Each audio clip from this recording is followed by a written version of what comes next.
Hi, I'm Shantae. I'm an athlete. I'm interested in a ton of different sports, and there's everything I found interested in sports this week. I'm gonna jump straight in with Rory McIlroy winning BBC Sports Personality of the Year. That, I'm gonna be so real, that spun me. I was not expecting that at all. The lineup, I mean, fair play. Rory McIlroy had a good year this year as a golfer. Obviously, he had the Ryder Cup, he had championships, he had his first Masters, but like, I just didn't expect, you know what, maybe that's my fault for underestimating him, but I wasn't expecting that. Rory McIlroy, you get your flowers, well done.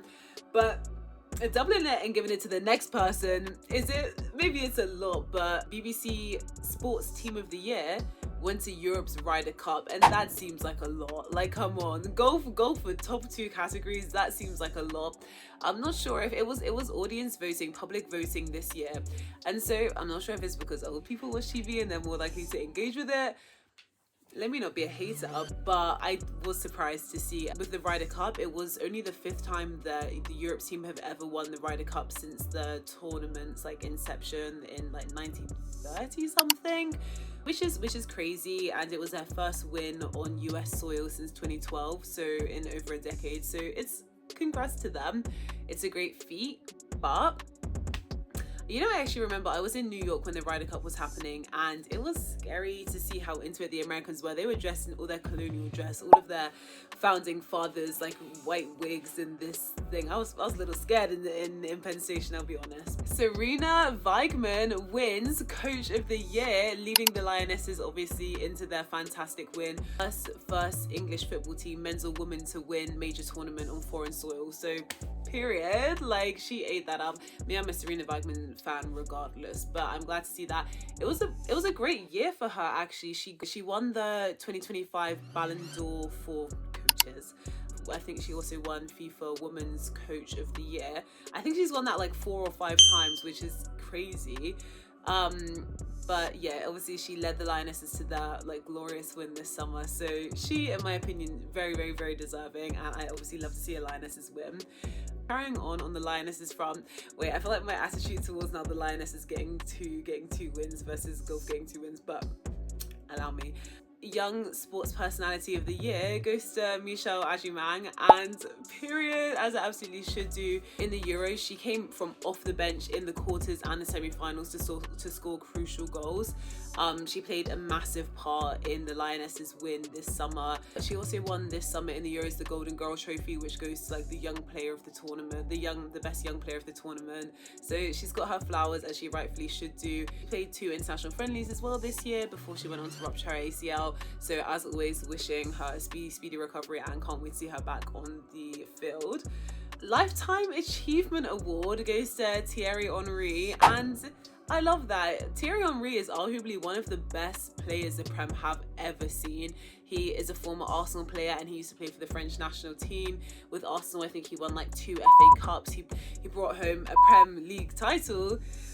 Speaking of Arsenal, it's time, like, let's step up, let's get it done this year. When he was at Arsenal, became one of the top goal scorers. I think something like 230 goals or something in 377 games, which is crazy. BBC Sports Global Award goes for the 2nd year in a row to Monde Duplantis, and am I surprised? No, this man just keeps on winning. So he's like the first male pole vaulter in modern history to go undefeated for 2 consecutive seasons. He, I think, has won like 8 consecutive golds in global major tournaments. Wait, that's a bit of a mouthful, but all I know is if there's ever a pole vault event where Mondo is competing, there's not a single part of my brain which doesn't think that he's going to get gold and he's going to win, and he's probably going to set a record whilst he's at it as well. Mondo broke 3 world records this year, all his own, obviously. It was his like 14th world record of his life and career so far, and this man is also only like 25. There's a lot to come from him. BBC Sports Awards is always interesting to see, and especially with audience voting this year, so congrats to all the winners. Carrying on to the PDC World Championships for darts, rogue, I know, but Kenya's David Manua made history as Kenya's first ever competitor in the darts World Championship. It was crazy to see. Backstory, he went into the tournament lowest ranked. This man has only been playing darts for 3 years, and he went in and he came back from 2-0 down to win against Mike Dedeker, which was like a former world champion. Insane. I will keep it a buck. I am not a massive darts fan at all. I think I've watched darts maybe once when Luke Littler won. From what I was seeing, it seemed like the whole crowd was getting behind him, and it almost seemed as if like darts is a sports kind of built on camaraderie and like getting behind the little dog and the underdog. So it was great to see the crowd hyping him up, and I love seeing athletes perform in unconventional sports from like what you would normally associate with their country. So insane. Big up to David Manure. AFCON have announced that they're going to move to a 4-year structure. So we've obviously got AFCON going on right now in Morocco, and then there's the 2027 Kenya, Tanzania and Uganda AFCON happening, and then they said there's going to be one more in 2028, so that AFCON can now align with like the FIFA calendar. So I guess like World Cup, Euros and Olympics, I guess like big sporting events.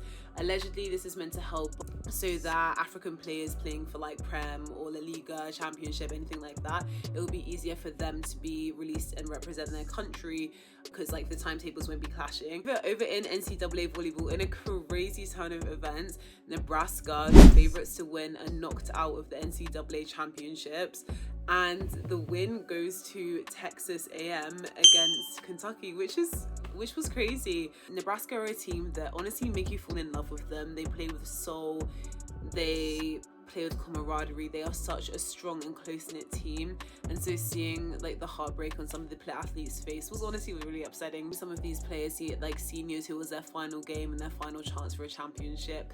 All congratulations for Texas A&M for taking Div 1 Women's Championship. Over in Bucks, which is the UK University Sports League, obviously as a UN alum, I've got to shout out my team. University of Nottingham men's first team go into the Christmas break with 9 straight wins, top of the table in the Premier North. In 2021, the men's team won the Bucks Championships, and I'm holding out hope maybe it can happen again. Obviously the league and the cup is different, but I would love to see that glory for University of Nottingham again. Over in the NBA, Knicks had their chance to win their first trophy in 52 years in the NBA Cup against San Antonio Spurs, and I don't hate to say it, they did it. They won in the NBA Cup 124 to 113, and for the first time in 5 decades, New York Knicks get that win. One thing I love about American sports, and honestly about UK sports as well, commentators just be pulling out the roguest, like the most insane stats ever. They will be like, oh my god, this is the first player in 7 years to score, like playing on the left hand side of the court with his right hand whilst moving backwards and upside down next to playing with a coach who's from America. Like, so yeah, knowing that, Wemby becomes only the 3rd player ever to block at least 1 shot in 100 games straight. So congrats. OKC lose only their 3rd game of the season so far to Minnesota Timberwolves.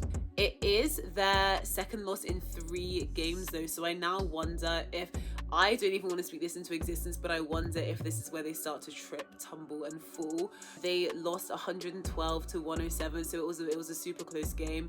SGA obviously is going over his 30-point average, 35 points, 7 assists. Over in athletics, Mondo Duplantis has been announced as a guest for the London Diamond League. Allegedly, ticket sales spiked by 1,125%. That's crazy, but we've already got our tickets secured. So where are you guys going to be on the 18th of July? Because I know where I'm going to be, watching Mondo Duplantis pole vault and probably break another world record. It's been announced that Glasgow Commonwealth Games are going to be streamed on TNT after they outbid the BBC for coverage, which is crazy because this is actually the first time in the history of the Commonwealth Games that it's not going to be live streamed on free-to-air TV, because it's showing the monopolization of coverage and how it's now inaccessible to the everyday watcher or like the casual fan. So it's almost gatekeeping sports, and for it to be TNT, why is it being showed on TNT, which is an American streaming site? That's really weird, and it's honestly kind of disappointing that this was even allowed to happen, and the BBC could be outbid. I thought it was really interesting that Swiss sprinter Salome Cora is looking to compete for the Swiss team in the 2-man bobsled. Her partner in the 2-man bobsled is actually also a sprinter. Sprint to bobsled is a more common pipeline that you see than you would expect, but I guess bobsled takes like a lot of power and being fast, so I guess it's like a natural progression. She said that she's still like a track and field. She said that track and field is obviously still her priority. And I think like the Swiss national championships like a week after the Winter Olympics, which is a crazy close timeline. But she did say that the national championships for sprint, for track and field, are going to be her priority. But yeah, I just thought that was interesting to see. I'm going to end it all with Anthony Joshua breaking Jake Paul's jaw.